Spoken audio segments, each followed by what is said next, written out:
Welcome to The Explainer. Today we're taking a pretty wild journey. We're going to start way down at the microscopic level, looking at the everyday hazards lurking in animal facilities, and scale all the way up to massive, highly coordinated national biosecurity protocols. If you're an animal care student right here in New Zealand, or honestly just anyone passionate about vet science and public health, getting a handle on this spectrum is absolutely crucial. We're going to see exactly how a tiny invisible threat can blow up into a full-scale emergency response, and more importantly, what you can do on the front lines to stop it cold. So let's just pause for a second. Do you know what invisible hazards are hiding in plain sight in your animal facility? Like, really think about it. Every single day, kennel workers, vet nurses, and students are stepping into environments that are literally the front lines of defense against infectious diseases.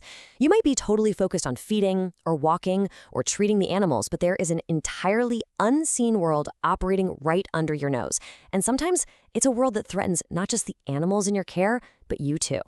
To really grasp this threat, we've got to nail down our core term for today: zoonoses. Simply put, a zoonotic disease is any disease that can jump between animals and humans. It's a two-way street. This infection might pass directly, say through a bite, a scratch, or just really close physical contact. Or it could take an indirect route through the environment, like contaminated water or vectors like ticks and fleas. When we're talking about facility biosecurity, what we're fundamentally talking about is stopping zoonoses dead in their tracks. Here's our quick roadmap for the explainer today. First, we'll meet the Giardia parasite. Second, we'll cover transmission and clinical signs. Third, we'll look at hygiene and disinfection protocols. And finally, managing serious disease outbreaks. All right, Section 1, meet the Giardia parasite. Let's get up close and personal with this one. Okay, let's dive into this because the physical structure of this organism is just fascinating. What you are picturing here is the microscopic Giardia parasite.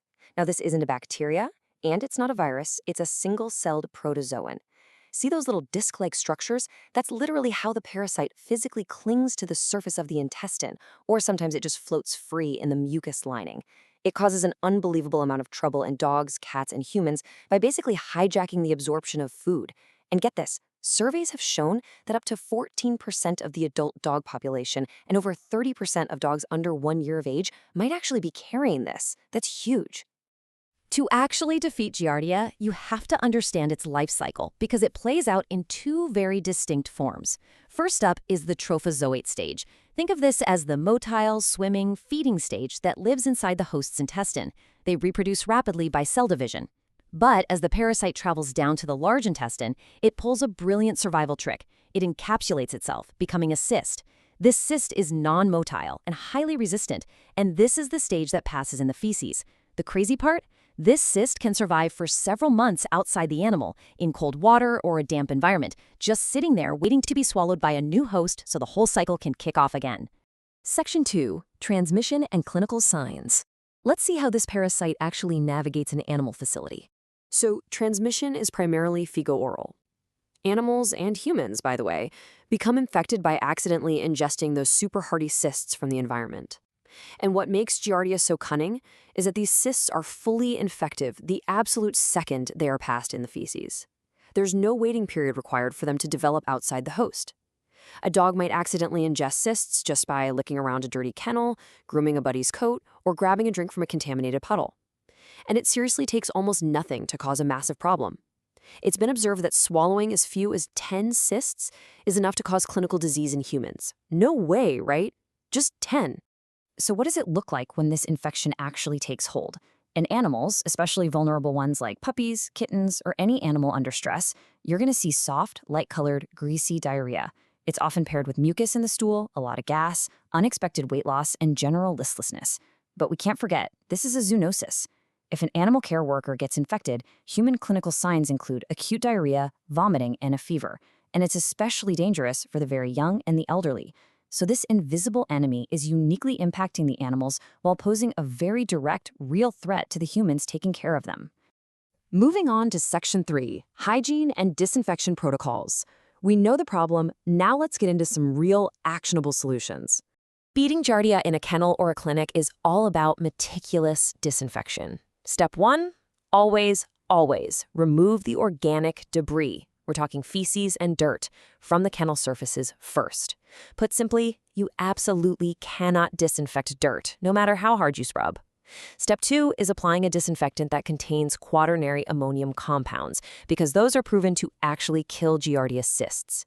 But step 3 is the absolute game changer. You have to leave the solution on the surface for 20 to 30 minutes.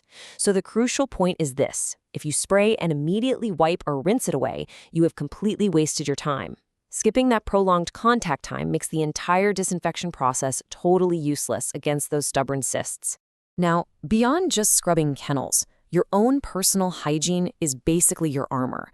Whether you're a seasoned worker or a student, there are non-negotiable steps you've got to follow to prevent bringing this zoonotic infection home to your family. Number 1, wash your hands thoroughly with soap and water immediately after handling animals or cleaning pens. And yes, that means even if the animal didn't seem sick at all. Next, and this one is vital, never let animals lick human faces or mouths. I know it's tough, but don't do it.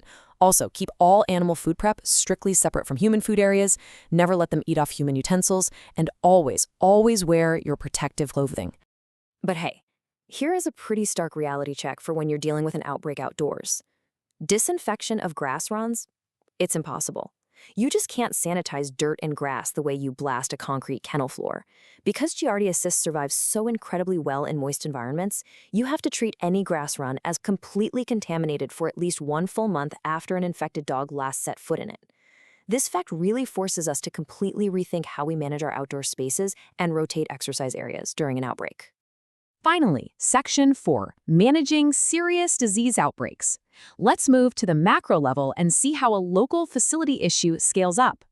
When a highly contagious or serious foreign animal disease threatens a country, the response scales up in a massive way. Take New Zealand, for example. There are 150 organizations and 55,000 people ready to spring into action through the National Biosecurity Capability Network. While the exact acronyms change depending on where you live, like the USDA leading the charge in the United States, the unified approach is universal. A major outbreak triggers immediate emergency regulatory intervention. State, tribal, and federal authorities all fuse together into a unified incident command. Their shared urgent mission: detect, control, and contain the disease as fast as possible to protect animal agriculture, the economy, and human life. It's actually the exact same goal as cleaning your local kennel, just blown up to a nationwide scale. And this brilliantly illustrates the foundation of literally any large-scale disease response. Whether it is a massive government agency battling a highly contagious foreign disease, or just you fighting off Giardia in your local clinic, the 3 core epidemiological principles are identical. 1. Prevent contact between the disease agent and susceptible animals. That's your isolation and quarantine. 2. Stop the production of the agent in infected animals. That means quickly identifying and treating whoever is sick. And 3, increase disease resistance in susceptible populations or reduce shedding. That comes right back down to excellent husbandry, smart vaccination, and mass treatment. So we arrive right back where we started, but hopefully with a totally new perspective.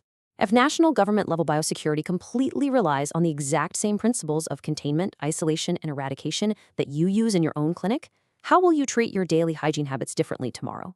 The next time you're scrubbing down a kennel, watching the clock for your disinfectant contact time, or honestly just washing your hands at the sink, remember this: you aren't just cleaning up. You are executing the fundamental principles of biosecurity. You are the literal barrier between a microscopic pathogen and a major outbreak. Thanks so much for joining me for this explainer, and keep up the amazing work out there on the front lines.